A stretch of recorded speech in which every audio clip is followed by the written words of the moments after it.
Oke, halo, selamat siang semuanya. Nah, ini udah ada 50 orangan ya yang ada di Zoom ini. Mungkin nanti akan bertambah ya, Kak Bramanta. Aku bilang Kak aja apa Pak atau Mas ini gitu ya. Oke, hari ini teman-teman seperti biasa gitu ya.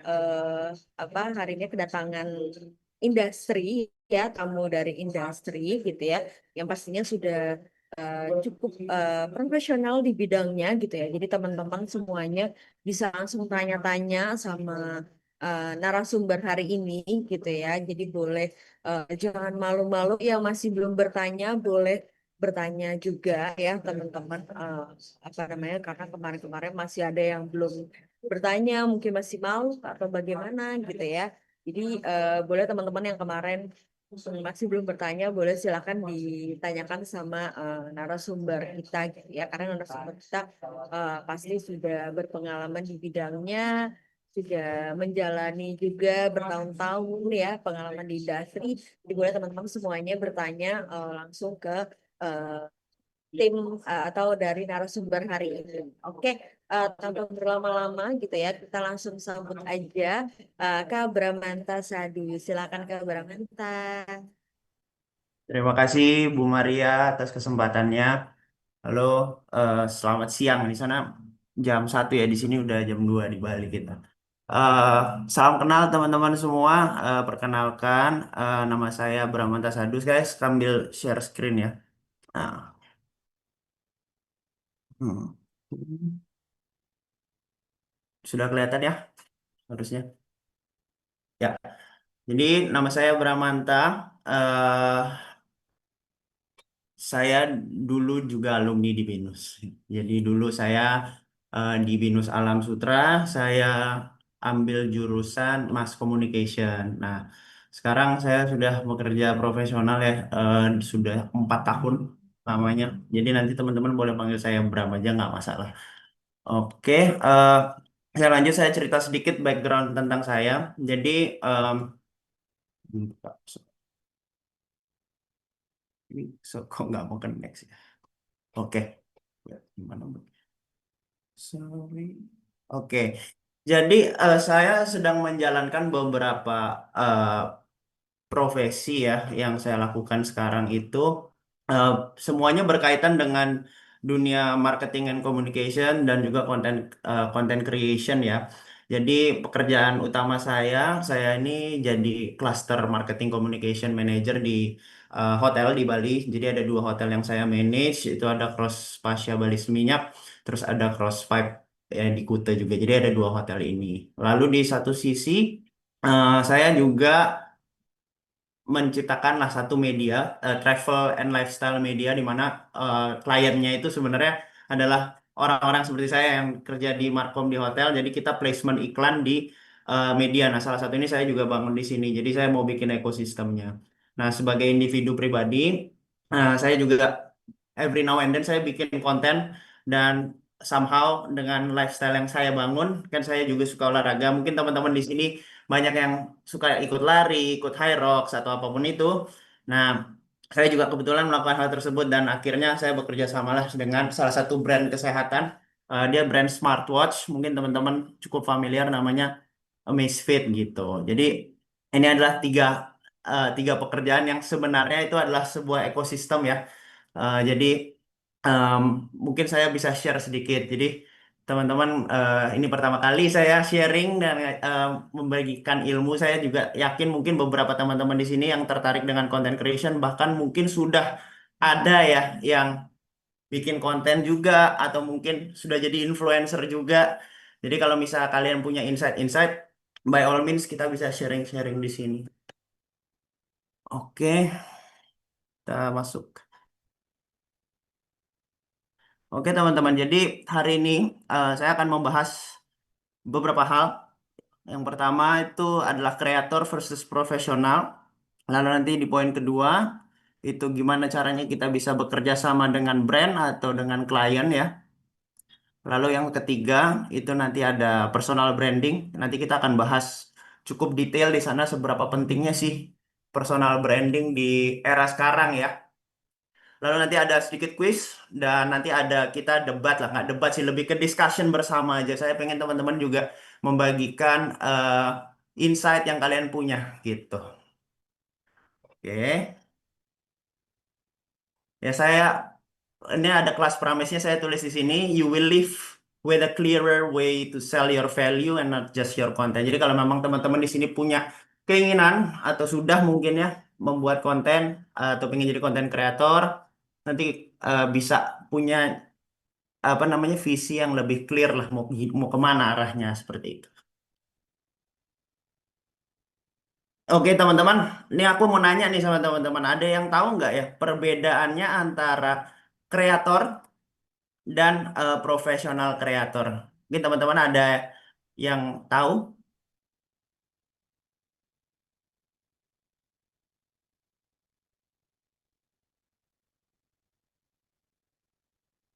Silakan aja teman-teman kalau misalnya mau langsung Eh, di chat, teman-teman boleh di kolom chat, boleh juga raise hand. raise hand Teman-teman boleh, yang, kolom chat boleh. ayo teman-teman, boleh langsung japri mungkin ke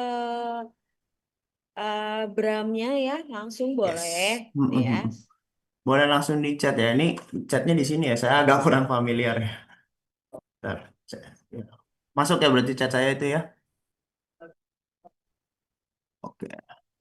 Kalau William Nathanael, thank you. Kalau kreator itu self-employed, kalau profesional kreator itu di bawah naungan perusahaan mungkin. Oke, masuk. Mungkin ada lagi, teman-teman, satu atau dua lagi mungkin bagikan insight-nya.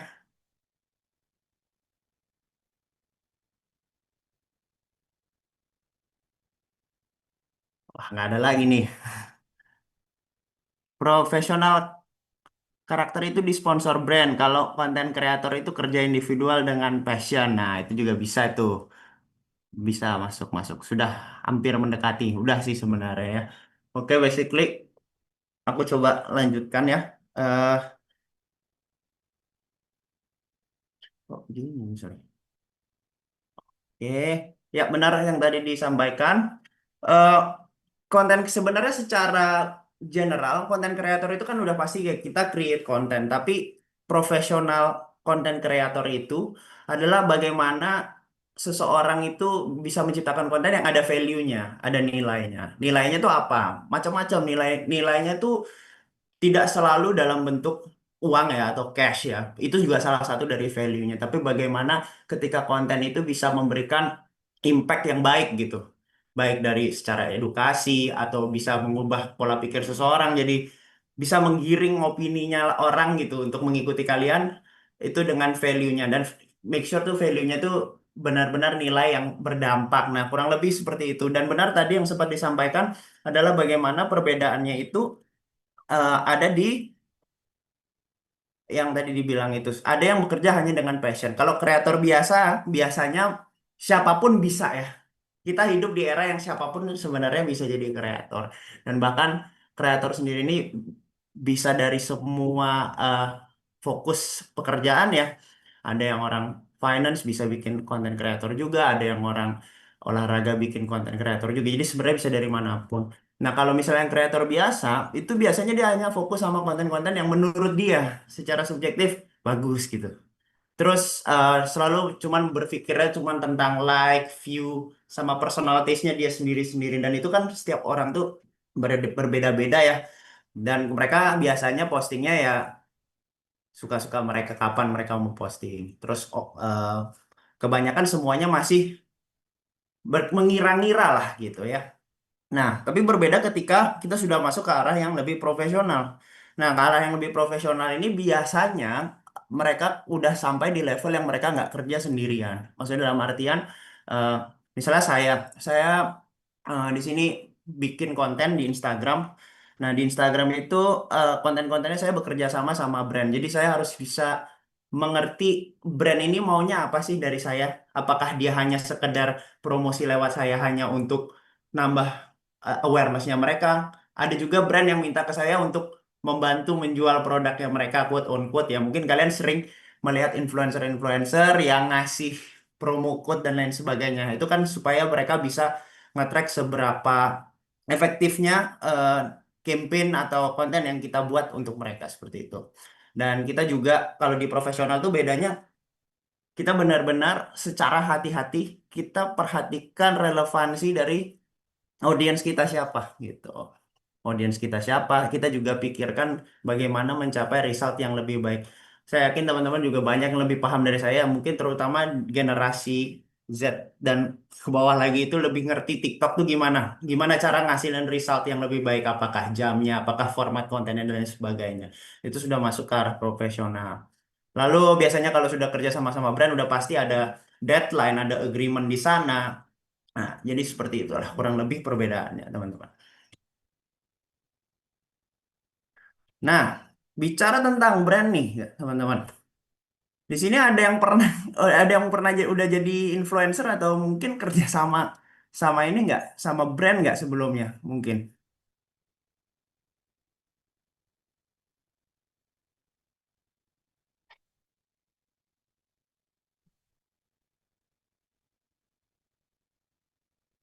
Kalau teman-teman bisa dengar suara saya ya. Bisa, bisa. Oke, baik. Oke.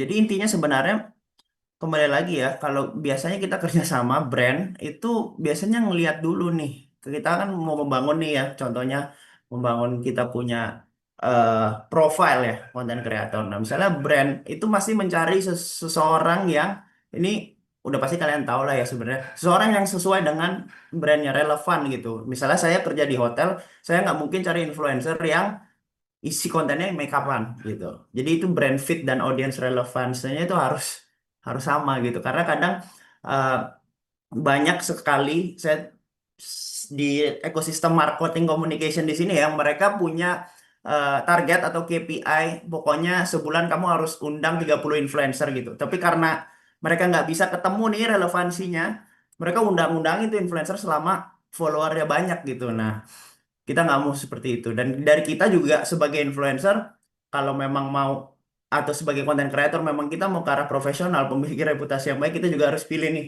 kira-kira brand yang mana yang sesuai dengan audiens yang kita punya.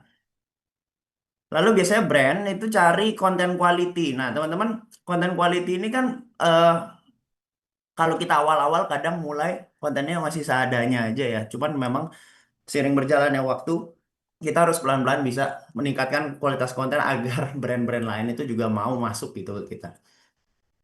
Terus sudah pasti ini habis itu nextnya ada attitude ya, professional attitude. Nah, attitude itu dimanapun ya kalian berada, nggak cuma di dunia konten kreator.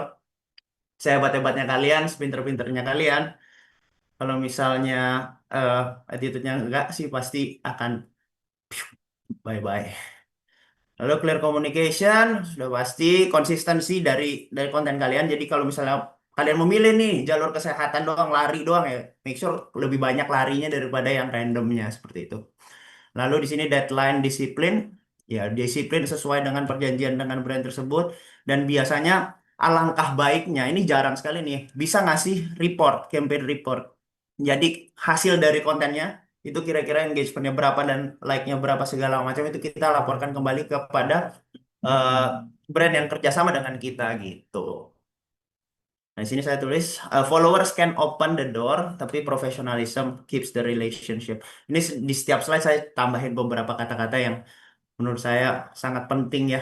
Mungkin teman-teman di sini juga banyak yang mungkin udah tahu dengan materi ini, tapi saya sebagai let's say rekan kalian yang dulu pernah kuliah di BINUS dan sudah melihat dunia nyata, memang Indian tetap kita tuh harus menjaga profesionalisme kita ya. Keeps itu keeps the relationship nggak cuma antara content creator dan brand, tapi ke semua hal gitu. Nah kalau follower ya, wah followernya banyak gitu, tapi pas kerja sama bareng ternyata nggak nggak oke gitu ya, orangnya nggak profesional, kita nggak akan kerja lagi bareng seperti itu. Biasanya seperti itu. Jadi itu yang harus diperhatikan paling paling utama ya. Oke, kita lanjut ke yang berikutnya. Nah, sampai sini teman-teman, mungkin ada yang mau ditanyakan atau mungkin ada yang mau apa bertanya atau berstatement atau mungkin apapun itu silahkan teman-teman. Boleh nyalain mic, boleh, boleh langsung di chat juga boleh. Gitu.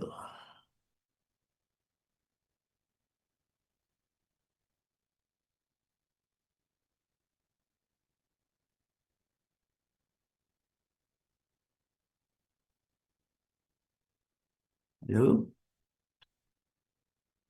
Ini teman-teman posisinya pada di rumah pasti ya? Di rumah masing-masing apa di kampus nih? Iya, pasti pada di rumah ini semuanya, Kak Bram ini. Oh iya, iya, paham. Paham ya, paham ya. Saya paham, saya pernah ini soalnya dulu pas Ada COVID di ya. posisi ya, ada di Ada posisi di ini. posisi seperti ini, nggak apa-apa. Ya, tapi bagi yang Ya, teman-teman yang sedang mendengarkan, yang beneran dengerin, ya nggak apa-apa kalian iya. kalau misalnya mau bertanya apa segala macam, by all means gitu. Mm. Boleh yuk teman-teman. Ini dari 70 orang loh. 70 tujuh orang. puluh orang, ini nggak ada yang mau tanya ini. Pada apa ini? Pada di rumah, pada ada kegiatan apa ini? Kalau boleh tahu ya. Nggak apa-apa Bu, saya Ini juga pernah berada di eh, posisi seperti itu ya. Mungkin lagi di mana atau di mana mungkin atau iya mungkin sinyalnya benar-benar. ya. I Ini wish I can ini go there ke Binus langsung ngobrol langsung sama teman-teman di sini.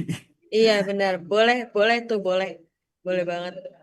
Ini Nah, padahal materinya bagus loh teman-teman. Buat kalian ini yang bekerja untuk di bidang profesional, teman-teman. iya, jadi pokoknya hari ini aku siarkan tadi kan tentang sebenarnya tentang konten creator, gimana cara jadi profesional konten creator. Ini aku akan bagikan sedikit teori-teorinya aja yang aku jalankan, aku lanjutkan. Nanti ada beberapa hal yang cukup general dan menurut saya ini semua teman-teman di sini dari berbagai jurusan ini akan kepakai lah nanti ke kemudian hari gitu. Oke, Benar. saya lanjut sedikit ke. Ini ada yang mau tanya lagi nih Kak Bram. Ini ada yang mau tanya Oh opini. ya, Opini boleh Kak, silakan silakan. kalau menurut Kakak, apakah semua orang bisa jadi konten kreator sukses di zaman sekarang? Terus kenapa katanya? Oke, menarik pertanyaannya. Di, sorry aku mau lihat tadi siapa yang nanya namanya. Wait, kok nggak kelihatan? Oh iya ini dari William Ya, Nathanael Darmawijaya. Thank you pertanyaannya. iya. Opini ya, kalau menurut kakak, apakah semua orang jadi konten kreator sukses di zaman sekarang? Kalau kita bicara sukses, bisa aja. Apakah bisa? Ya pasti bisa. Tapi kalau di zaman sekarang, of course, kita tuh sekarang teman-teman hidup di zaman yang sebenarnya bisa kita bilang oke, bisa kita bilang juga enggak. Karena gini, kita hidup di era sosial media ya. Teman-teman punya handphone semua, kalian teman-teman punya media kalian masing-masing, teman-teman. Zaman dulu, zaman orang tua kalian, zaman orang tua saya, media itu cuman TV, radio. Kalian tidak punya platform kalian sendiri. Di mana teman-teman memiliki kesempatan yang sama untuk berhasil gitu di era konten kreator ini. Tapi ya kembali lagi, susahnya adalah karena kalian bersaing sama semua orang gitu. Jadi cara untuk bikin konten kreator saya juga nggak akan ngomong serta-merta tentang membuat konten yang bagus, konten yang viral. In this life, my friends gitu ya, kita harus pinter juga ngelobi orang gitu. Kita menjaga hubungan baik sama semua orang. Jadi network kita harus bagus juga di sana. Jadi ya, kalau kalian pernah dengar panjat sini, panjat sana, itu sebenarnya dalam taraf yang sehat itu tetap tetap diperlukan lah gitu ya untuk kita bisa sampai ke sukses. Karena balik lagi, semua orang di sini yang mau jadi content creator tuh banyak banget gitu. Tapi apakah bisa? Jawabannya bisa. Gitu. Oke, semoga menjawab ya, William. Lalu ini ada dari Keisha Viola Nevalina Jaya. Selain relasi antara brand dan kreator, apa penting menjaga hubungan antara sesama kreator juga. Karena sekarang nggak sedikit juga ada banyak konsen yang ramai karena kreator saling senggol sesama kreator. Menurut kakak gimana? Ya sebenarnya ini kembali lagi ya, yang tadi saya bilang sempat menjawab pertanyaannya William. Kita kadang harus bisa kolaborasi ya. Saya selalu percaya kekuatan dari kolaborasi daripada konflik ya. Biasanya eh, lebih baik kita jaga hubungan baik sih. Of course lah, kita jaga hubungan baik dengan eh, konten kreator yang lain agar siapa tahu audiensnya mereka ada yang kepantil nih sama kalian. Jadi followersnya pindah, followersnya juga follow kalian. Tapi itu kan bagaimana kalian bisa mendapatkan publisitas itu kan kadang dari kreator yang lebih besar daripada kita. Jadi ketika kita punya kesempatan buat kenal sama mereka ya by all means deketin mereka gitu. Dan yang saling senggol ini sebenarnya saya nggak mau naif, kita hidup di Indonesia ya, di mana konflik itu lebih cepat nyampe deh ke semua orang daripada sesuatu yang sifatnya positif. Jadi ya saling senggol ini sih kalau menurut saya sih ya, kalau saya pribadi ya, saya sih males ya bersenggolan dengan influencer lain. Tapi banyak juga influencer-influencer lain yang sengaja melakukan itu untuk mendapatkan publicity yang lebih besar gitu. Lebih besar artinya audiens mereka lebih besar, kemungkinan brand masuk itu juga jauh lebih besar seperti itu ya teman-teman. Jadi kalau menurut saya ini kembali lagi sama kalian, eh ya lebih baik sih kalian bangun hubungan dengan semua orang yang baik ya, karena ya saya percaya semua yang baik itu kembalinya juga baik gitu. Oke, terima kasih. Oke. Jadi menurut opini Kak, platform yang paling bagus untuk menjadi konten kreator sukses di zaman ini apa? Sorry, zaman saat ini dan juga apa kelebihan masing-masing platform jika digunakan dalam konten kreator. Oke, saya pribadi saya cuma pakai Instagram. Ya, kalau platform yang mana yang paling bagus, kembali lagi tergantung kepada audiens teman-teman. Saya di sini coba menjawab dari sisi seorang marketer ya. Saya kan cluster markom ngerjain hotel. Jadi hotel ini biasanya punya tiga. Ini ini juga berlaku ya dengan konten kreator individual. Ada Facebook, ada TikTok, ada Instagram. Facebook itu audiensnya biasanya umurnya sudah agak lebih tua. Udah mulai boomer sana itu dia lebih banyak yang buka Facebook. Ini based on yang saya lihat di lapangan real ya. Lalu Instagram ini lebih ke overall, tapi mostly umur-umur kita gini sampai di umur-umur maybe 40, 45, 50 masih ada yang pakai Instagram. Lalu TikTok. Nah, TikTok ini yang audiensnya mungkin lebih cenderung yang kayak kita gini dan lebih muda. Nah, mereka udah lebih banyak yang pakai sana. Jadi tergantung balik lagi teman-teman. Teman-teman mau bikin konten yang untuk siapa dulu gitu.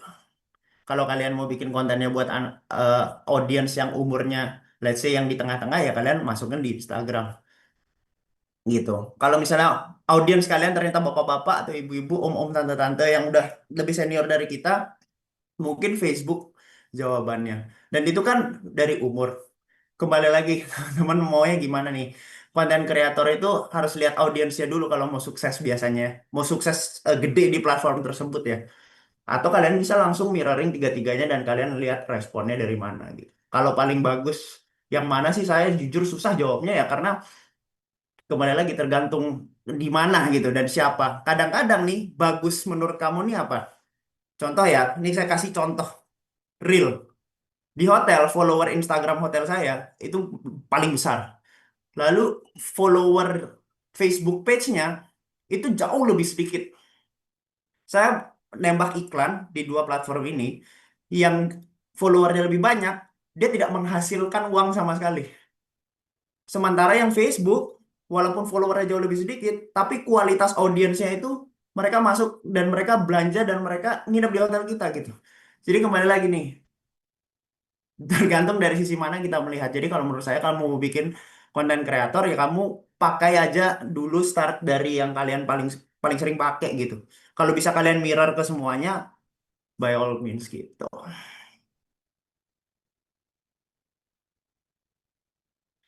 Nah, satu lagi nih, konten yang dibuat di professional workspace kan biasanya mengikuti sebuah tren. Bagaimana cara berpikir konten kreator yang disponsor disuruh untuk menciptakan sesuatu yang baru? Coba saya mengerti dulu pertanyaannya. Konten yang dibuat di professional workspace kan biasanya mengikuti sebuah tren. Yes. Bagaimana cara berpikir konten kreator yang disponsor disuruh mengikuti menciptakan sesuatu yang baru. Nah ini kembali lagi ya. Em, ada konten kreator yang idealis, ada yang tidak gitu. Ada yang mau ngikutin tren silakan juga. Nah, ini kebalik lagi kalau misalnya kita nih disuruh ya sama brand untuk melakukan sesuatu yang seperti yang mereka mau, itu kan kita punya hak dulu nih pada saat lagi agreement. Nanti kita akan bahas pada saat lagi negosiasi. Itu bisa kita bahas tuh, apakah boleh nggak sih kayak begini, boleh nggak sih saya nggak ngikutin tren itu, boleh nggak sih seperti itu. Nah, tapi biasanya sih kalau misalnya selama itu tidak melangkahi idealisme kalian pribadi sih, menurut saya sih ya ikutin aja sih gitu. Oke, terima kasih pertanyaannya. Saya lanjut sedikit ya, saya lanjut sedikit. Oke. Nah, ini tadi ya, yang tadi pertanyaan terakhir itu kalau misalnya disuruh, nah ini biasanya ada nih professional collaboration workflow. Nah, kita lanjutkan. Oke, teman-teman bisa lihat. Kok tidak mau jalan?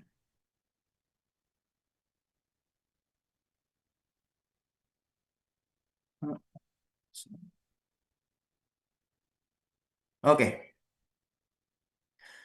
Nah, ini workflow-nya biasanya seperti ini. Ini yang pertama yang dari yang paling sebelah kiri teman-teman bisa lihat. Ini identify the creator.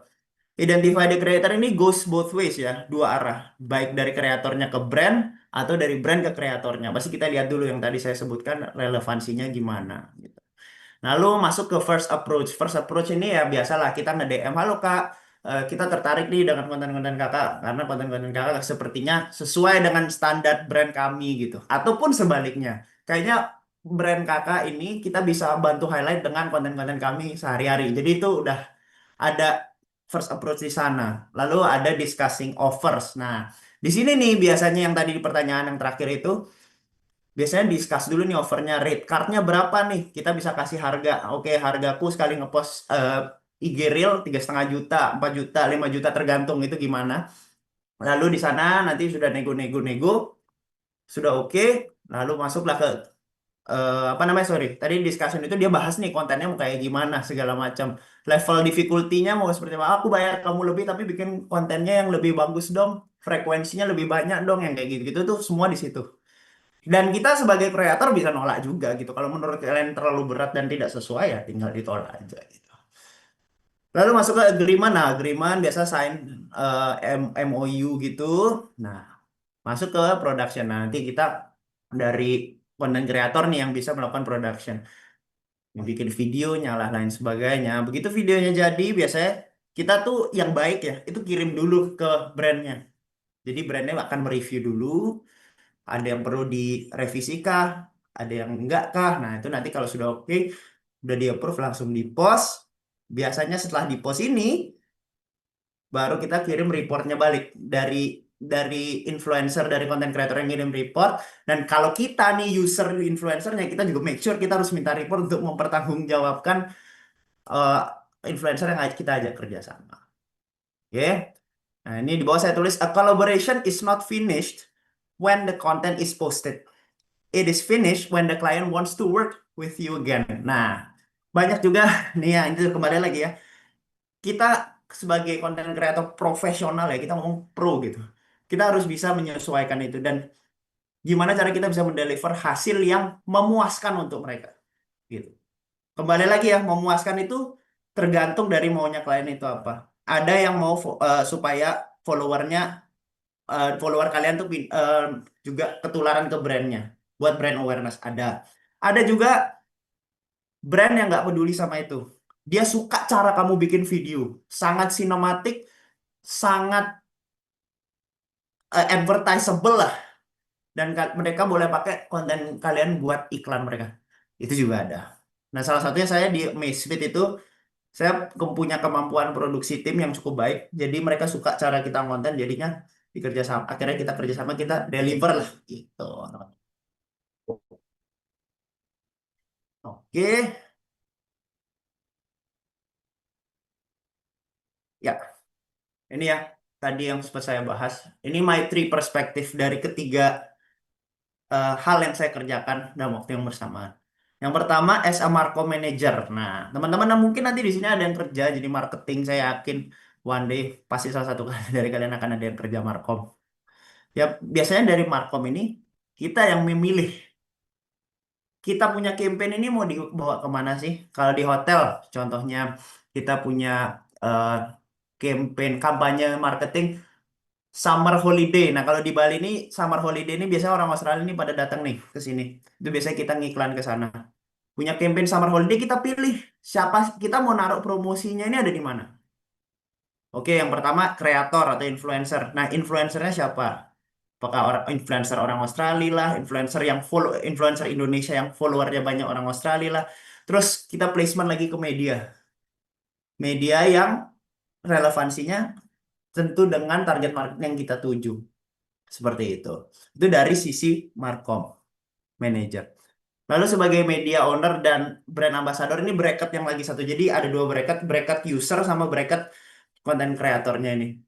Nah, biasanya media ini juga harus bisa memberikan storytelling, credibility, exposure, dan clear value. Kembali lagi, media itu punya nilainya masing-masing, nilai tambahnya mereka masing-masing.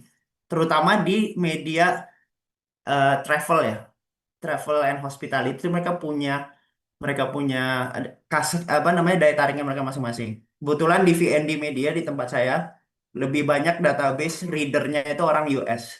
Jadi kita kalau masuk ke hotel kita delivernya kita menjanjikannya hotel-hotel yang mau membuka pasar tentang US atau mau branding ke US, ya itu masuknya lewat kita gitu. Mereka bisa placement ke kita gitu. Nah, yang nomor tiga ini as a brand ambassador ini secara keseluruhan kita nih individual mau mau kerja sama-sama brand kembali lagi itu kita harus make sure personal brandnya kita nih brand image-nya kita sesuai sama brandnya mereka gitu. Kalau saya suruh review hotel biasanya saya enggak karena saya pribadi konten pribadi kalau kalian boleh cek di Instagram itu semuanya tentang olahraga. Jadi saya nggak akan ambil brand-brand hotel seperti itu. Oke, sampai sini teman-teman. Aman? Ada yang mau ditanyakan boleh sebelum kita masuk ke yang berikutnya.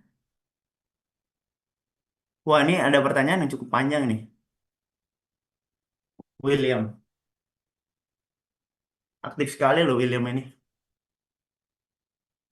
Mau tanya opini lagi dong, Kak. Apa opini Kakak terhadap orang-orang yang memilih fokus di dunia content creation dari nol dan menolak opsi kerja dengan content creation sebagai sampingan, mengingat bahwa yang namanya menjadi content creator sukses di zaman sekarang itu kompetisinya sangat banyak. Itu yang pertama. Oke.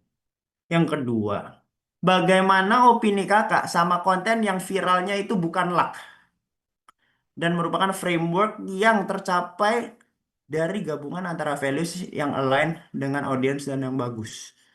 Padahal kan video yang bagus pun belum tentu viral. Konten kreator yang besar pun bisa mendapatkan views karena sudah ada audiensnya. Dan bahkan konten creator yang subscribers followernya jutaan juga tidak semuanya memiliki atau mendapatkan views yang jutaan juga. Dan banyak yang hanya mendapatkan views hanya 20 sampai 30 view. Oke, opiniku tentang orang yang mau jadi konten kreator ya. Kembali lagi ini aku akan bicara serealistis mungkin. Kalau modal kalian kuat, mau coba bikin dari konten dari nol dan menolak opsi sebagai konten kreator sampingan, silahkan aja. Kalau buffer kalian ya, sorry itu sih modal kalian mungkin uangnya banyak gitu atau mungkin orang tua kalian juga tajir gitu dan dibolehkan dan disupport kalau kalian punya segala support in the world by all means just do it gitu tapi kan sometimes di dalam kehidupan kita kan starting pointnya kembali lagi beda-beda ya kalau misalnya harus memulai dari nol tanpa modal itu berat ya kalian cari kerja dulu mungkin kerjanya bisa kalian sesuaikan dengan yang tadi saya bilang yang ekosistemnya sama. Kalian masuklah ke dunia marketing campaign, dunia marketing communication. Makanya menurut saya ada pentingnya juga nanti kalau misalnya ada kesempatan magang, magang sih menurut saya. Karena di situ yang benar-benar kalian lihat dunia nyata, ternyata yang saya pelajarin di kampus ada yang applicable, ada yang mungkin harus saya twist lagi nih gitu. Jadi memang di kenyataan itu harus di sana gitu. Untuk opini yang kedua, konten viral bukan karena tapi eh, karena framework tercapai gabungan dan antara values dan lain. Opini saya sih ini aku jujur pertanyaan yang kedua aku juga agak bingung sih jawabnya gimana. Karena kalau memang dia tidak karena luck ya berarti memang karena dia sangat skillful ya gitu. Which is a good thing itu adalah goal yang kita mau gitu ya teman-teman. Kita harus bisa nge-align frameworknya tadi kamu bilang framework, values, align semua bagus. Terus pas-pasan model model video yang seperti itu juga lagi ngetren. Wah itu kalian pasti akan dipakai terus sama brand sih. Gitu.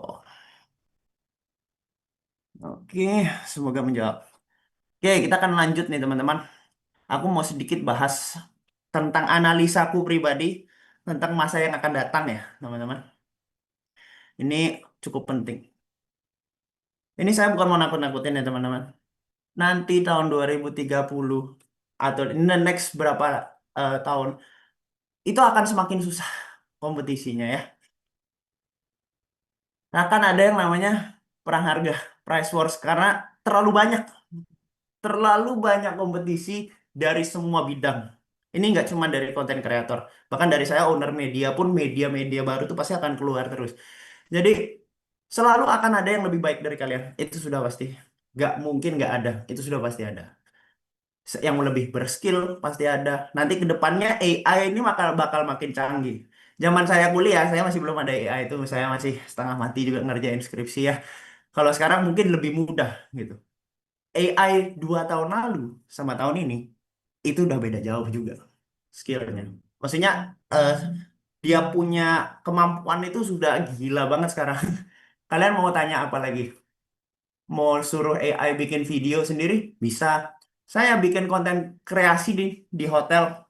Dulu kalau mau bikin konten yang bagus, yang konten lifestyle, saya harus hire model dari luar. Hire model, saya bayar modelnya, saya foto sama tim saya. Habis itu modelnya kita harus entertain lagi gitu. Capek energi. Sekarang kita udah punya referensi foto, kalian foto venue-nya, kalian masukin di AI. Saya mau ada modelnya. Modelnya bentuknya orang Rusia. Jadi mau bikin orang ini jadi selalu akan ada hal-hal yang gila yang memudahkan semua orang untuk bersaing. Jadi nanti ujung-ujungnya pada perang harga gitu. Saya pengennya teman-teman di sini jangan sampai ada yang kejebak di sana gitu. Karena ini sangat berbahaya sekali. Ini dari semua aspek ya, bahkan jualan barang pun sama gitu. Oke. Price war happens when people cannot explain their value. Tentu saja. Terlalu terlalu banyak yang common di dunia ini yang sama, yang skillnya sama, tapi kenapa harus kalian? Itu gimana caranya? Salah satu solusi yang saya pribadi rasakan sendiri itu adalah personal branding. Ini sangat penting personal brandingnya. Personal branding ini tidak hanya di sosial media, tapi di dunia offline kalian ketemu orang itu juga bagian dari personal branding. Kalau kalian lihat di slide di sini, when skills become common, reputation becomes the difference. Ini yang saya maksud. Reputasi, teman-teman. Di sini yang bisa fotografi, mungkin ada 5 orang, semuanya bagus. Semuanya bagus. Saya mau pilih yang mana nih? Misalnya saya sebagai klien, si A bisa foto, si B bisa foto, si C, si D, semua bisa foto dan semuanya bagus gitu. Saya butuh jasa fotografi. Yang dilakukan 4 orang ini kebanyakan pasti banting-bantingan harga pasti gitu. Nah tapi gimana caranya biar kita yang dipilih? Kembali lagi personal branding. Personal branding teman-teman, kita sendiri harus bisa membuat reputasi yang baik dengan cara apa tadi? Profesional. Itu ini yang basic ya, profesional, konsistensi. Profesional ini dalam artian kita berintegritas lah ya. Integritas itu apa sih? Apa yang diucapkan sama apa yang dilakukan itu sama. Jadi kadang janji-janji tapi nggak deliver. Nah, ini harus kita jaga habis-habisan. Terus yang kedua yang tadi saya bilang eh, kita harus bisa punya people skill guys. Harus pinter, harus jujur, kita juga harus ngobrol sama orang, jangan takut gitu. Kita harus bisa membangun network. Personal branding ini satu hal ya. Sorry sorry banget saya harus ngomong di eh, forum akademis. Kalian mungkin pasti sering dengar gimana sih cara sukses in a general ya. Kerja keras, yes. Tapi kerja keras mencari orang dalam kan gitu ya bahasanya. Itu kan konotasi negatifnya. Tapi sebenarnya itu benar guys. Kerjasama mencari orang dalam itu gimana kalian bisa temenan sama banyak orang, punya network yang baik, kalian reputasinya bagus, skill kalian mungkin dari 1 sampai 10 mungkin 7. Ada orang yang skillnya 8, skillnya 9, tapi karena kalian kenal nih orang dalamnya, kalian kenal baik, punya hubungan yang baik, bisa jadi kalian yang dipilih gitu. Well, it is what it is gitu. Hidup tuh seperti ini gitu. Saya juga dulu pertama kali masuk ke sebuah pekerjaan, saya dulu sempat kerja di kawan lama grup. Ini saya buka aja. Dulu saya nggak punya basic marketing yang gimana-gimana, karena saya dulu mass communication. Tapi karena saya orangnya suka ngomong, suka nanya, being curious, tanya sama orang-orang yang sudah hebat-hebat ini. Kalian gimana sih? Kayak tadi si William nanya-nanya-nanya kayak gitu. Orang tuh akan ingat sama kalian. Aku nih selesai kelas ini pasti ingat nih. Oh, William yang paling sering nanya, paling aktif. Nanti waktu itu kalau misalnya saya ketemu lagi, oh ini William ingat gitu. Waktu di kawan lama saya juga melakukan hal yang seperti itu sampai somehow saya temenan sama salah satu CMO-nya rupa-rupa, Chief Marketing Officer rupa-rupa dari tempat-tempat nongkrong lah ya. I got a job because I'm friend with him gitu. Tapi tentunya skill tetap harus kalian bangun ya. Jadi kalian nggak bisa ya main masuk-masuk aja terus nggak belajar ya. Saya tetap saya keep up juga gitu. Tapi itu adalah salah satu yang bisa menolong kalian gitu teman-teman. Terutama lagi sekali lagi di content creation itu. Makanya tadi pertanyaan yang balik di awal, apakah kita harus berkolaborasi atau senggol-senggolan sama influencer? Nah, saya milih kita berkolaborasi, jangan senggol-senggolan. Karena reputasinya sekalinya jelek. Kadang ada brand bilang, saya nih problematik banget sih konten kreatornya nggak jadi deh. Gitu. Nggak jadi deh brandnya. Bahkan mungkin yang udah di tengah kontrak bisa dicabut gitu. Karena reputasi tadi. Tuh, teman-teman. You don't need to know by everyone, but you need to be remembered by the right people. Kalian mungkin sering dengar kata peres, peres, peres ini, peres sana. Dalam taraf yang masih sehat, maksudnya tidak yang berlebihan. Menurut saya emang that's how you survive gitu. Yang penting reputasi kalian harus baik. Jangan pernah apa namanya bohong. Jangan pernah kayak gosip-gosip sana sini. Ya kalian bisa lah ada di situ, tapi tanpa harus kalian ikut-ikutan. Tapi kalian diingat gitu. The thing is gimana cara orang tuh bisa ingat sama kalian. Ingat, oh William, William, William, William. Misalnya gitu. Gitu caranya untuk survive di semuanya. Termasuk di content creation. Gitu. Kita lanjut. Oke, ini yang agak teknis sedikit teman-teman. Gimana cara bangun personal brand sih? Ini baik secara secara content creator, yes. Secara as a person juga iya. Kalian harus penting lihat empat hal ini. Nanti yang lima bonus. Yang empat. Yang pertama identitas. Kalian pengen dikenal sebagai siapa? Contoh saya pengen dikenal sebagai seseorang yang seorang marketer, marketing profesional, dan seorang atlet rekreasional. Gimana caranya? Saya harus project itu secara terus-menerus. Saya ketemu orang offline, saya ngomongin itu. Di online, postingan saya tentang itu. Jadi itu brand identity-nya terbangun. Seperti itu. Nah, nomor dua, value. Value apa yang bisa kamu berikan? Kalau untuk brand, yes. Kita membantu brand itu untuk menjadi lebih besar secara audience. Mungkin secara revenue juga gitu. Lalu proof. Nah, proof ini. Kenapa orang harus percaya sama kalian? Ini by time nih. Jadi kalian kembali lagi pegang integritas. Kalian ngomong apa, kalian lakuin. Kalian ngomong apa, kalian lakuin. Jangan pernah menyangkal diri sendiri. Tuh. Lalu yang keempat nih personality. Personality ini menurut saya tipsnya adalah jadi diri sendiri aja gitu. Kalian cara ngomongnya misalnya ada logat Balinya kayak saya ya itu bagian dari cara saya berbicara. Jadi orang oh Bram banget nih gitu. Terus siapa banget nih ya kayak gitu. Lalu yang ke lima. Nah ini brand fit yang tadi saya bilang bonus. Ini tergantung kalian mau bangunnya dari aspek mana kayak gitu. Oke. Ini so far yang ada sekarang. Kalian mungkin ada yang mau tanya atau mungkin kalian mau berstatement akan sesuatu tentang apa yang tadi saya share atau mungkin kalian mau nanya juga. Ini saya sharing based on real real life story-nya saya ya gitu yang saya lihat gitu. Silakan teman-teman.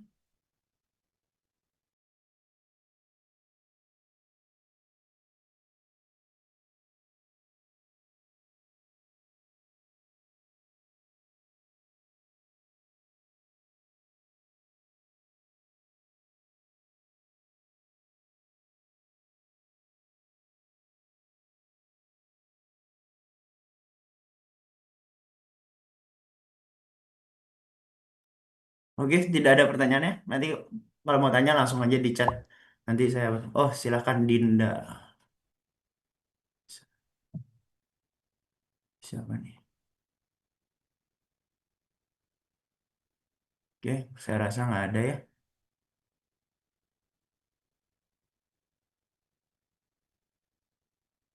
Itu tidak ada. Kita lanjutkan. Bosan ya teman-teman?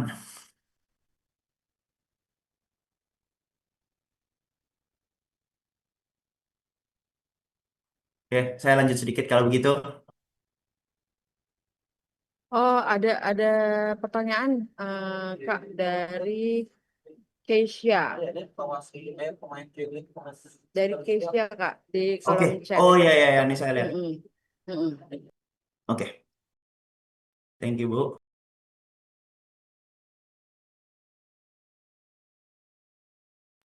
Kak mute Kak. Kak mute. Sorry sorry sorry. Mau nanya Kak, kebetulan saya beberapa kali mendapat DM soal collab atau endorse, ternyata merupakan sesuatu yang scam. Walaupun awalnya eh, terkesan convincing. Gimana cara agar tidak kena scam dari tawaran brand? Oke. Em, Kelihatan meyakinkan itu seperti apa? Dan siapa yang nge-DM? Biasanya kalau saya pribadi, saya cek dulu produk yang dia sebut nih ada beneran atau enggak produknya gitu. Dan ini agak susah sih, agak tricky sebenarnya. Kalau saya dari brand ke influencer, biasanya yang saya cek, yang saya ngechatnya tuh nggak pakai eh, apa namanya, nggak pakai nomor pribadi ataupun akun pribadi. Pasti saya pakai akun dari hotel, misalnya di Cross Pasya Balisminya hotel, saya chatnya pakai brand itu. Jadi orang langsung tahu kalau kita tuh nggak nge-scam gitu. Tapi biasanya kelihatan sih, eh, biasanya kelihatan. Kalau misalnya nih dia mau endorse nih, mau ngirim barang, kalian minta aja dulu barangnya sampai di kalian. Barangnya udah ada ya kalian tinggal bikin kontennya gitu. Kalau misalnya dia ternyata scam, biasanya sih kalau pakai second account yang palsu gitu itu biasanya eh enggak sih gitu. Atau kak kalian kasih harga juga langsung bisa. Pokoknya kalian tanyain sebanyak mungkin lah sebelum kalian oke gitu. Kalian cari tahu lah tentang brandnya. Kadang pun kalian udah cari tahu tentang brandnya, bisa jadi dia pura-pura menjadi representasi dari brand tersebut gitu. Semoga menjawab ya. Yang penting pengalaman lama-lama nanti kalian juga tahu sendiri. Tapi yang harus kalian perhatikan yang pertama, produknya jelas atau enggak. Perusahaannya jelas atau enggak. Kalian lihat akunnya ini dodgy nggak ya gitu. Kalian minta nomor teleponnya. Terus kalian cek di get kontak dan lain sebagainya. Gitu sih. Kalau misalnya dia mau ngirim barang, minta aja dia kirimin barangnya. Lihat tuh barangnya beneran ada atau enggak gitu. Seperti itu kurang lebih. Oke. Mm-mm. Coba kita lanjutkan. Oke. Tadi yang saya bilang tadi, gimana personal branding itu bisa melindungi value yang kalian punya atau skill yang kalian punya. Ya, yang pertama misalnya taste, your judgment, style, and creative direction misalnya. Kalau kalian itu harus cari keunikan di dalam diri kalian sendiri. Jadi nanti lama-lama orang percaya nih sama taste kalian tuh seperti apa. Nah, terus kembali lagi, ini saya ulang-ulang terus ya sebenarnya. Tapi karena memang yang basically yang penting itu gitu. Trust. People believe that you can deliver. Integritas itu nomor satu.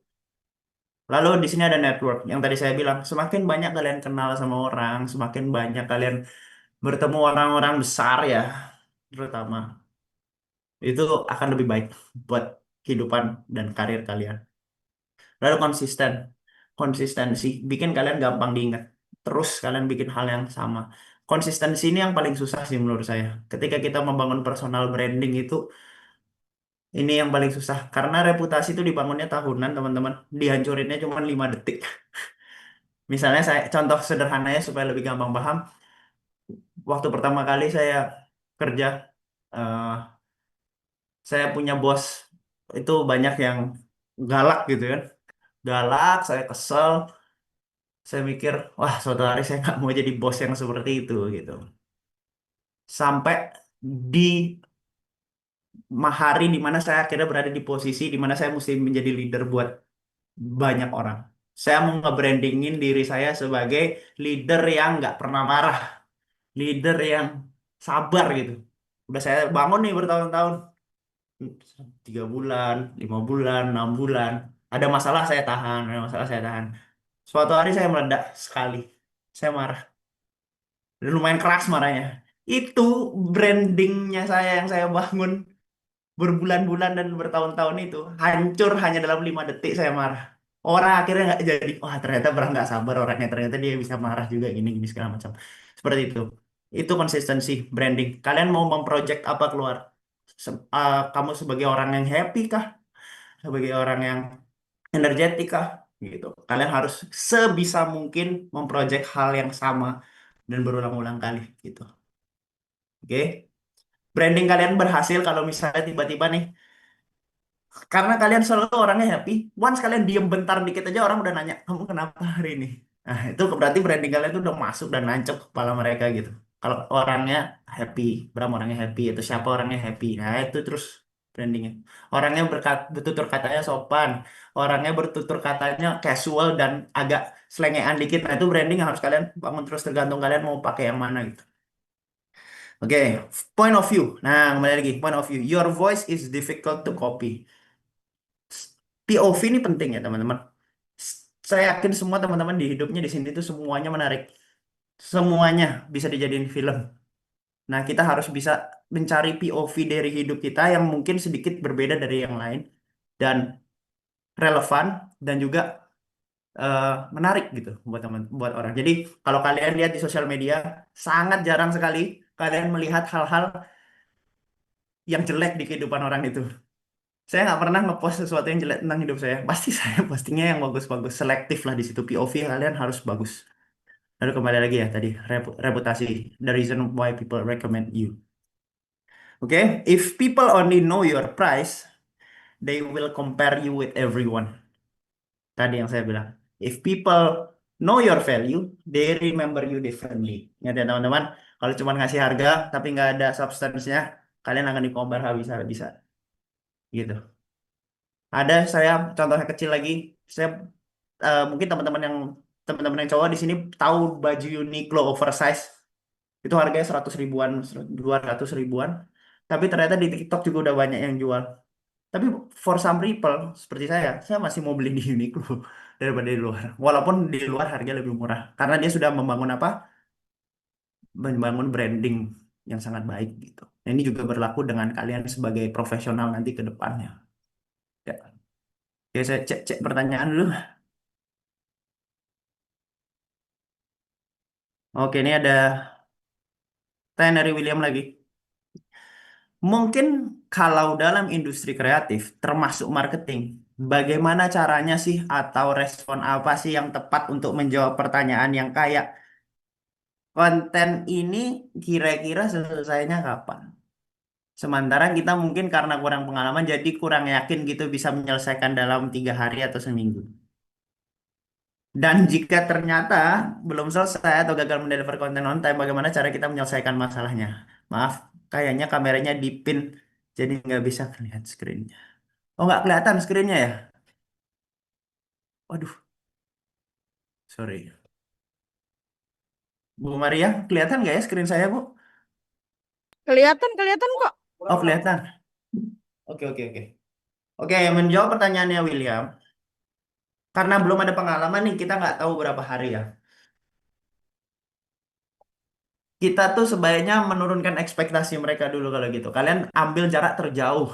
Misalnya kalian kira-kira kalian estimasi dulu sendiri kayak konten seperti ini bisa selesai 3 hari. Ada nggak waktunya kalian cek dulu sama jadwal kalian kayak bisa nih 3 hari. Kalian bilangnya 5 hari gitu. Jadi kalian set ekspektasi mereka tuh lebih lama dari yang seharusnya gitu. Dan kalau kalian deliver lebih cepat, orang pasti akan merasa kayak oh eh, dia cepat nggak ternyata dia cepat loh ternyata bisa nyelesain tidak lebih cepat dari janjinya gitu. Jangan over promise aja sih menurut saya gitu. Tapi nanti sering berjalan waktu kalian udah sering bikin lama-lama bisa estimasi sendiri. Tapi kalau saya pribadi, kalau saya janji ke brand nih, contoh ke brand Amazfit nih, Amazfit nih jam tangan smartwatch ini. Kalau saya bikin konten, Karena konten saya juga produksinya lumayan susah. Walaupun saya ngerjain itu mungkin cuma 3 hari bisa selesai. Tapi saya tetap bilangnya jauh-jauh, 7 hari, 2 minggu gitu. Jadi kalian punya waktu yang lebih banyak gitu buat trial and error di sana. Gitu. Oke guys, ya thank you. Oke, coba saya lanjutkan ini. Baru ini saya nggak sih. Oke, teman-teman, kita sudah memasuki tahap akhir dari ini ya. Ini teman-teman saya minta untuk aktif ya. Saya akan jelaskan sedikit, habis itu langsung kita diskusi bareng-bareng. Oke teman-teman, karena kan tadi kita sudah membahas tentang branding, saya akan menjelaskan sedikit tentang branding yang lain gitu ya. Di sini ada 3 branding, teman-teman. Ada corporate branding, ada product branding, ada personal branding. Personal branding tadi sudah saya jelaskan. Contohnya apa? Corporate branding. Apple. Apple itu corporate. Produknya iPhone. Personal brandingnya contohnya Steve Jobs gitu. Contoh lagi Microsoft. Corporate-nya Microsoft. Produknya eh, Windows. Personal brandingnya ada kayak Bill Gates gitu misalnya. Contohnya kayak itu. Nah, so far paham maksud saya kan? Kalau misal di hotel, ya misalnya corporate-nya ada kita corporate hotelnya itu namanya Sono Hotels and Resort. Produknya itu ya unit hotel ini, tempat saya ini.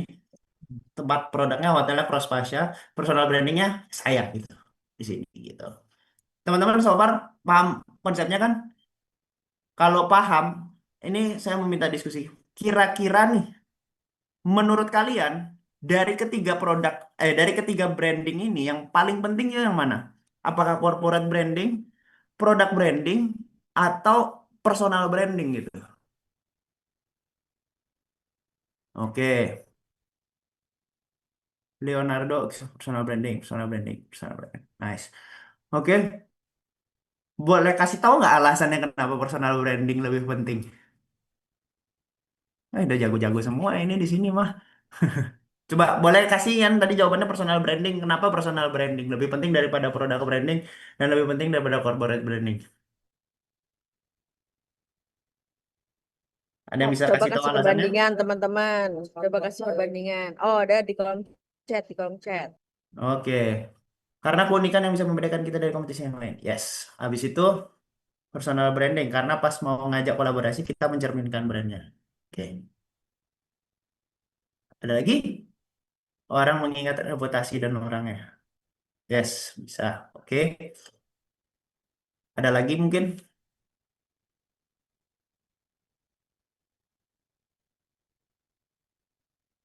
Sudah? Oke. Benar jawabannya adalah personal branding. Personal branding bebas dan tidak harus safe. Personal branding kayaknya lebih dekat dengan konsumen, sedangkan yang lain terlalu jauh dan tidak peduli. Oke, benar. Ini ya teman-teman, jawabannya personal branding. Saya kasih analogi yang gampang sekali dengan analogi hotel di tempat saya bekerja. Di antara corporate, produk, sama personal yang benda hidup dan benda mati yang mana? Corporate sama produk ini benda mati biasanya. Yang benda hidup itu cuma kita nih, manusianya. Ketika produk kita ada cacat gitu ya, misalnya di kamar hotel tiba-tiba AC-nya mati atau bocor atau ada mungkin ada tikus di kamar somehow I don't know gitu. Yang bisa ngebelain produknya itu siapa? Apakah corporate bisa? Tidak. Produknya bisa ngebelain dirinya sendiri nggak? Nggak bisa. Yang bisa belain ya kita. Makanya personal branding kita harus kita bangun. Nah, begitu juga sebaliknya. Kalau ternyata saya bikin sebuah kesalahan yang jelek gitu ya, apakah produk atau corporate bisa belain saya? Tentu tidak. Yang bisa bela diri adalah cuma diri saya sendiri. Makanya sekali lagi personal branding dan personal branding.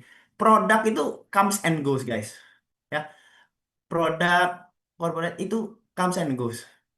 Tapi siapanya itu di baliknya itu.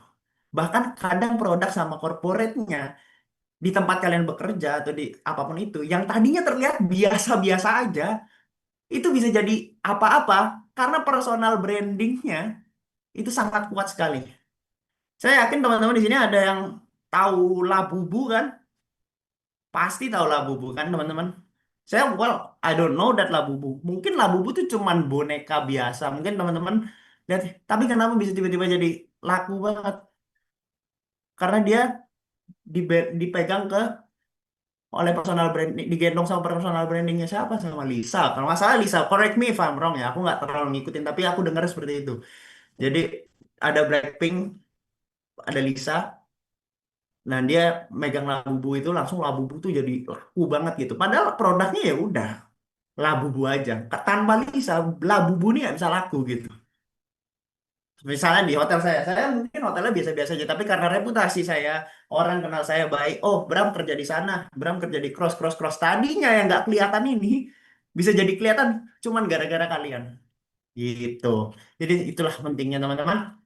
Personal branding itu yang harus kalian bawa sampai mati. Sampai kalian menutup umur kalian, ingat personal branding, branding, personal branding. Gampang sekali. Oke? People may forget the company. Ini benar. Orang bisa lupa sama company-nya. Orang bisa ganti-ganti produk, guys. People may switch produk. Kalian hari ini pakai Apple, kita nggak tahu besok ada HP apa lagi yang baru. Ya kan? Kalian hari ini pakai ChatGPT, besok ada Gemini. Besoknya lagi nggak tahu nanti tahun depan ada apa lagi. Tapi yang selalu diingat apa? Orang. How you make them feel. Gimana sih kamu bisa bikin orang itu ingat kamu gitu. Itu yang paling penting. Ini yang selalu saya tekankan. Memang si kelas ini lebih secara keseluruhannya ngebahas tentang content creator. Tapi esensi dalamnya itu tetap personal branding, reputasi, cara hubungan baik. Nah, kayak gitu teman-teman. Yang saya lakukan nih contohnya teman-teman. Saya personal branding. Saya sebagai alumni, saya mau berbagi. Saya mau ngajar, ngajar sharing gitu. Itu kan bagian dari personal branding juga gitu.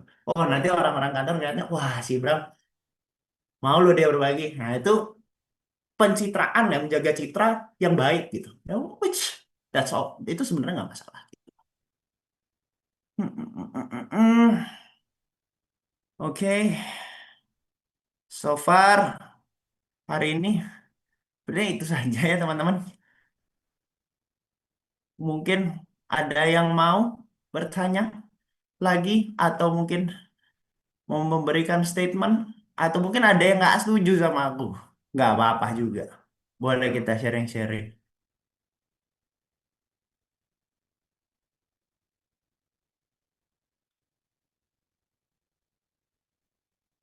Oke, after today's class, what do you want to be known for? Nih kalian ingat ya. Be creative enough to stand out. Stand out tuh penting. Be professional enough to be trusted and consistent enough to be remembered. Creative enough to stand out ini, ya kalian nggak harus yang kayak gimana-gimana banget. Yang harus person sini. Segimananya kalian aja. Karena kalian kalian udah oke, pasti akan stand out dengan sendirinya. Gitu ya. Ingat harus tetap profesional, consistent enough to be remembered. Ini kalian bisa latih dari zaman kuliah loh, guys. Latih semua dari zaman kuliah. Ya. Be kreatif. Kalian dikasih tugas, thinking outside the box. Selalu mikir, how do I go further than this? Be profesional. Jangan telat kalau ke kampus. Hal kecil. Itu profesional tuh. Kasih tugas, kumpul tepat waktu. Integritas, jangan titip absen. Saya tahu di BINUS KTM-nya kamu bisa titip teman terus bisa bisa tit. Nah, contoh-contoh seperti itu. Yang harus konsisten supaya diingat kayak gitu. Challenge buat kalian semua. Mungkin masih ada 1 semester, 2 semester. Gimana caranya nanti pada saat kalian skripsi, dosen pembimbingnya sampai kalian udah lulus masih ingat sama kalian. Karena mereka ngebimbing skripsi itu udah nggak tahu ratusan anak mungkin. Tapi gimana caranya bisa dia yang ingat sama kalian terus nih? Apa-apa cari, apa-apa cari. Nah itu salah satunya tuh personal branding yang bisa kalian coba bangun secara real time dari pada saat kalian masih berkuliah. Seperti itu teman-teman, kurang lebih. Betul, betul sih. Karena kan biasanya dosen itu mengingat dari memori ya, memorable banget nggak nih Yes. anak gitu ya.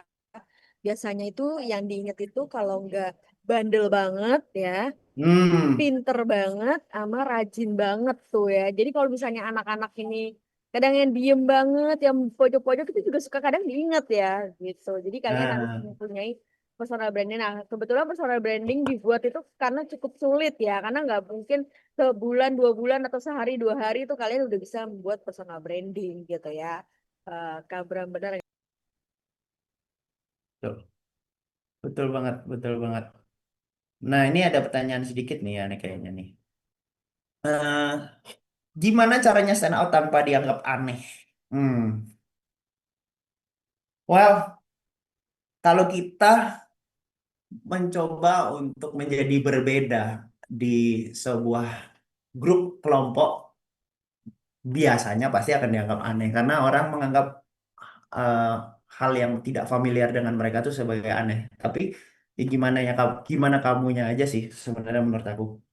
Kalau memang kamu aneh buat suatu komunitas, bisa jadi di komunitas yang lain kamu tuh nggak aneh gitu. Kamu part of them gitu. Pasti aku sering sih ngelihat banyak orang yang kayak in salah satunya adalah saya ya dulu waktu ke kampus saya bukan orang yang ngampus paling ideal, saya bukan yang paling pintar, saya bukan yang paling ini. Malah saya juga jujur masih melakukan hal-hal yang eh, males gitu ya kayak kadang-kadang nggak masuk, kadang-kadang ini, kadang-kadang itu. Dan kalau saya ngelihat orang yang eh pengennya tuh deket sama dosen gitu. Yang misalnya tadinya ada tugas terus nggak inget terus dia angkat tangan, Bu, hari ini jadi kumpul PR nggak? Nah, misalnya kayak gitu tuh saya kesel gitu. Tapi ya udah cuma sampai di situ aja gitu. Kesel saya juga orangnya udah kemana, udah lupa gitu. Kalian nggak akan selamanya di sana. Do lakuin apa yang menurut kalian itu benar buat kalian. Dan yang penting jangan ngerugiin orang lain aja. Kalau dianggap aneh sih itu udah pasti ya. Perjalanan menuju puncak itu pasti sangat sangat sendiri lah, nggak akan kamu rame-rame, semakin susah kamu semakin semakin nggak banyak yang nemenin kamu gitu sih guys ya, jadi nggak usah takut, hajar aja, kalaupun sampai harus salah habisin nyata kesalahanmu sekarang. Kamu tahun 2027 kan baru lulus, berarti berapa tahun, 7 tahun di bawahku, habisin aja jatah salahnya semua gitu. Indian orang anggap kamu aneh atau orang kamu takut orang misalnya ya, ada yang di sini ada yang takut, aduh orang lain bakal mikir apa ya tentang aku gitu. Dulu saya juga mikir seperti itu ya. Saya mau lakuin sesuatu yang berbeda gitu ya. Saya pengen stand out. Atau ada rasa takut kayak saya mikir, aduh nanti teman-teman mikir apa ya, nanti audiens aku mikir apa ya. Jujur eh, nggak usah terlalu dipedulin karena besok orang akan lupa. Karena setiap orang pasti punya hidupnya masing-masing gitu. Jadi dia ngelihat kasih keperhatian ke kita, aneh lu gitu misalnya. Terus dia pulang dia lupa, dia ingat masalahnya dia di rumah sendiri. Jadi nggak usah takut gitu menurut saya gitu. Semoga menjawab. Yang penting confidence. Sorry kalau saya agak bertele-tele ya. Saya mencoba untuk menjelaskan dengan detail gitu. Ya, tapi itu benar sih. Benar sekali. Baik, makasih Kak. Cukup menjawab Kak. Cukup menjawab kok gitu ya. Oke. Oke. Siapa lagi nih? Eh, Kita masih ada waktu loh nih. masih masih ada waktu. Boleh teman-teman kalau mau langsung ditanya di kolom chat, atau mau raise hand juga boleh langsung bertanya, berdiskusi langsung. Itu juga boleh. Kita open banget gitu ya teman-teman. Boleh nih, siapa nih?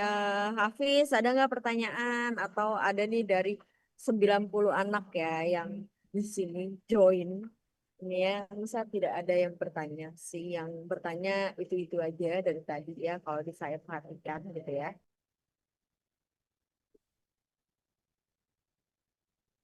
Ada lagi yang mau bertanya tentang mungkin bagaimana cara mau buat easy konten biar dilirik sama brand gitu ya. Itu kan juga bisa Mm-mm. gitu ya.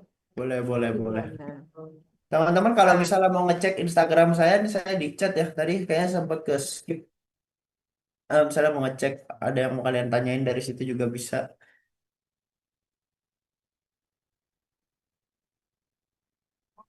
Tuh kepoin deh, aku juga kepoin deh. Kepoin juga. Itu nanti kalian boleh cek-cek di situ. Ini jurusannya ada apa aja ya teman-teman? Kalau boleh tahu, ada apa aja di sini? Anak Markom ada berapa? Ada nggak anak Markom atau anak Maskom nih? Anak Markom, anak Maskom, mana? Coba resen. Cuma Adakah? mau tanya doang kok, mau Nanya tanya doang, doang. nanya doang. Nggak disuruh ngapa-ngapain. Biasa kan anak Maskom. Oh, Oke. ada nih, Hmm, Matan Rai Nathan Utomo. Utomo. Oke, oke, oke. Oke, kamu Markom, Maskom. eh Renata, Nathan, kamu mau apa? Maskom, Markom, Ray. Kamu Markom apa Maskom, Ray? Jadi komunikasi ya. Selain oh Hmm. Markom, Markom tuh. Nah, ini berarti kalau ambil Markom nanti bisa kerja di industri yang saya jalanin di hotel tuh bisa bagus gitu. Ya, bagus lah ya. Ini bernyampur ya Bu ya. Ya, udah nyampur. Di situ ada Markom, Maskom, ada juga yang dari IBM, ya International Business Bisnis. Management, dari Global Business, ya, terus dari ada paling banyak sih, mostly yang aku ajar itu The Cafe sih paling banyak. The Cafe, terus ada beberapa juga SI, IT, ya. Jadi Hmm. ada Oh, beberapa sih, gitu. oh, Bu Maria di penjurusan DKV lebih banyak ya. Bukan, kalau aku ngajarnya justru aku Maskom, aku Oh di ngajar dosen Maskom ya ya Maskom. ya. Tapi aku di Kemanggisan, makanya aku nggak dapet jarang dapet yang di Alsut. Tapi aku Oke kenal baik. kenal Mbak Mungki. Nah, kebetulan anak SSI di kelas aku itu yang dicampurannya itu kebanyakan di kafe gitu. Oh. Jadi aku di kelas SSI yang satunya lagi, kebetulan SSI-nya itu ada dua kelas, Bram. Itu ada SSI 1 dan SSI 2. Nah, SSI 2 tuh kebanyakan di kafe. Gitu. Kalau SSI 1 Hmm. kayaknya kemungkinan kebanyakan anak-anak komunikasi kayak kebanyakan gitu. Ya Ya ya. aku cuma ini ya di kafe ini. Padahal anak-anak kafe ini desain ya, terutama ya kalian kalau nggak terlalu uh, aktif membuat konten, membuat apa itu ya nanti apa ya kita apa ya buruknya ya kita berpikir bahwa buruknya ya bahwa semua itu akan teknologi terus berkembang ya. Bahkan kadang kita manusia tuh bisa pekerjaan kita tuh bisa dilakukan oleh mesin Betul. gitu ya. Jadi kalau kalian tidak kreatif di industri yang saat ini banyak sekali apa ya saingan ya. Tadi juga Kak Bram juga udah bilang ya saingannya tuh sangat amat ketat gitu ya. Bahkan kita udah Hmm, sikut-sikutan aja tuh masih kita kalah gitu ya ibaratnya. Jadi betul. apa buat teman-teman gitu ya apa Kudus tuh kasih kalian tuh narasumber pembelajaran itu tuh yang baik untuk kalian terapkan gitu baik di dunia nyata kalian ya maupun di ya di kuliah atau di industri juga ya dunia nyata tadi juga Kak Bram juga udah sempat bilang ya kalau di dunia nyata kalian mau personal branding ya saatnya lah mungkin sekarang nanti ada dosen skripsi atau dosen pembimbing atau Hmm. penguji ya yang memorable gitu ya mungkin Yes. bisa ya gitu. Oke, ini Betul. kayaknya anak-anak Markom kayaknya gak mungkin cuma satu sepertinya karena ada anak bimbingan saya yang join SSI tapi kayaknya entah berantah dia di mana gitu ya. Gak tahu kemana Ya. juga nih anaknya gitu. Iya, iya, iya. Nggak masalah sih. Ya pokoknya Heeh, sih heeh. pesan aku sih senang ya sharing Bu jujur sama teman-teman. Aku dikasih kesempatan nih, aku thank you sekali. Sekali lagi saya juga bukan bermaksud mau sosokan menggurui atau gimana, tapi saya juga kadang punya keresahan sendiri ya terhadap apa yang saya lakukan selama ini pengalaman hidup saya. Memang kembali lagi memang eh, kalau dibilang apakah dulu saya tuh cukup kontra ya dengan apa yang saya pelajari di kampus karena banyak sekali pelajaran-pelajaran yang mungkin gak semuanya bisa applicable karena itu pasti realitanya lebih di sana gitu. Tapi akan sangat baik. Tapi kuliah menurut saya tetap menjadi penting karena kembali lagi yaitu struktur berpikir menjaga yang tadi saya bilang itu bagian dari personal branding ya being very consistent terus menjadi berintegritas itu sangat harus dilatih dari sekarang gitu. Apalagi tadi yang membahas gimana caranya kita manage waktu dan lain sebagainya. Hal sesimpel ngerjain tugas ngumpul dalam waktu yang tepat itu adalah eh, part of the training gitu kan. Nah, ini ada nih, siapa nih Benedictus nih. Adrian Melham. Kak, aku mau sharing sedikit. Aku pas itu pernah upload konten game di TikTok. Padahal sederhana saja. Tapi ternyata viewsnya tembus 750K. Dan aku kaget karena sebenarnya aku nggak expect sampai segitunya. Jadi adalah sebulan semenjak itu notif HP, aku isinya like dan komen TikTok semua. Komentarnya ada dari Indo, Eropa, macam-macam gitu kira-kira. Wow, oke. Ini sepertinya apa namanya konten kayak gini tuh mungkin bagus ya kalau kamu memang main game silahkan aja bikin. Tapi biasanya ini sepengetahuan aku ya, em, konten-konten yang biasanya tembus view-nya banyak itu pasti retention time-nya tuh tinggi gitu. Jadi orang tuh kalau sekarang kan eh, Reels, TikTok tuh kan apa-apa langsung scroll-scroll. Jadi attention span orang itu jadi semakin pendek gitu. Nah, ini juga menjadi tips tambahan ya kalau misalkan mau bikin konten gimana caranya orang itu bisa lihat lebih dari 3 detik sih gitu. Jadi nggak yang baru keluar langsung di scroll itu caranya kalian harus punya hook yang bagus. Itu yang menjadi eh, PR buat saya juga di hotel kalau saya bikin konten itu hooknya harus eh, bagus. Tapi kadang challenge-nya di sini kan kita ada brand standar yang koridor brand standar yang tidak bisa kita langkahi gitu. Kalau misalnya kita bikin hook yang agak alay, ya itu nggak bisa gitu karena nggak masuk dengan brandnya seperti itu. Tapi kalau untuk diri sendiri, ya ini pasti retention score-nya pasti tinggi sekali. Ini lama orang nonton gitu.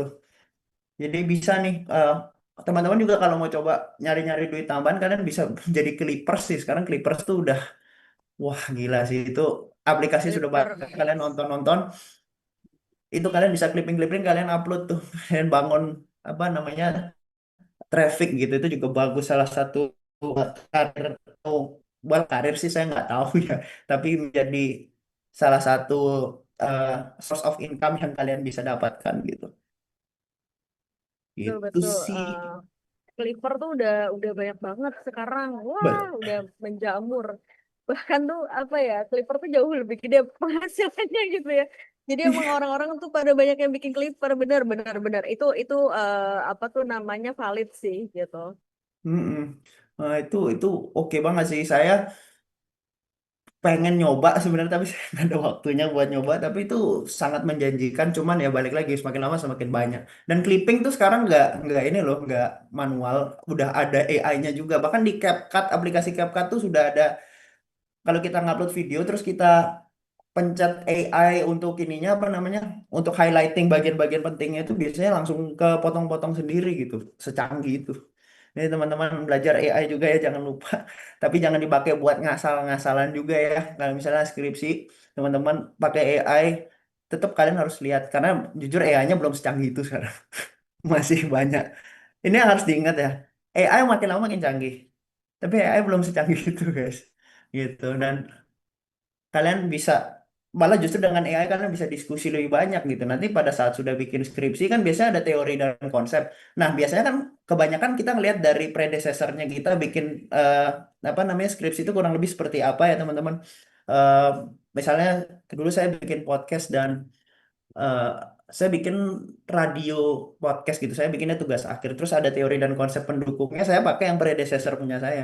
Cuman kalau sekarang nih kalian bisa ngecek lagi ada nggak teori-teori baru atau konsep-konsep baru dari jurnal yang baru yang bisa lebih mendukung karya tulis kalian daripada yang sudah ada gitu. Itu justru kalian pakainya harusnya yang ke arah sana jadi kalian suruh kerjain semuanya sama AI-nya seperti itu sih gitu. Tetap kalian harus punya pemikiran berpikir kritis tuh wajib sih. Jadi kalian baca dulu semuanya baik sebelum di submit guys gitu. Itu aja sih kalau dari saya Betul. kayaknya kalau saya udah sih tapi kalau misalnya masih ada yang mau nanya boleh saya free kok sampai jam 4 kalau memang gimana bebas aja gitu. Ayo teman-teman tuh yang masih mau nanya masih ada waktu ya teman-teman gitu ya. Jadi kalau misal bener tuh anak-anak kan pada sekarang makanya AI tuh gitu kan. Nah, Hmm, AI itu kalau misalnya kalian promptnya nggak bener pun dia juga akan ngasal banget iya, gitu ya. Jadi iya. jadi tetap tetap kalian juga idenya itu ya dari kalian sendiri gitu. Kalian maunya apa sih? Mau dibikin seperti apa sih kayak gitu. Jadi memang AI itu nggak secanggih itu teman-teman. Tetap kita yang mengendalikan sih. Jadi kita tetap Mm-mm. ada eh, memanfaatkan AI itu gitu loh teman-teman. Jadi apa kan banyak ini yang mau skripsi, mau apa kan pada mau pakainya AI ya gitu ya teman-teman. Hmm, Tapi apa kalian harus tahu tulisan AI dengan tulisan kita as a human itu sangat gampang dibedakan. Jadi akan betul. ada kita bisa membaca itu teman-teman gitu. Kalau misalnya ini ya Benedictus nih ya ini bisa juga nih ya karena kita nggak tahu poin mana yang kita bisa gede viewersnya ya. Kadang kita Mm. upload kadang-kadang viewersnya kecil kayak gitu. Mungkin masih ada yang mau ditanyakan lagi, masih ada waktu ya kurang lebih 5 menit ya. Ya teman-teman silakan aja. Eh, saya terbiasa supaya tidak ada dead air ya. Biar keisi gitu. Ya, teman-teman kalau mau tanya-tanya nggak masalah. Jadi kalau misalnya yang tadi dibahas sama Benedictus sedikit aku bahas juga karena kita tuh susah sekali memprediksi kadang ya views yang mana yang akan viral, yang mana yang akan enggak.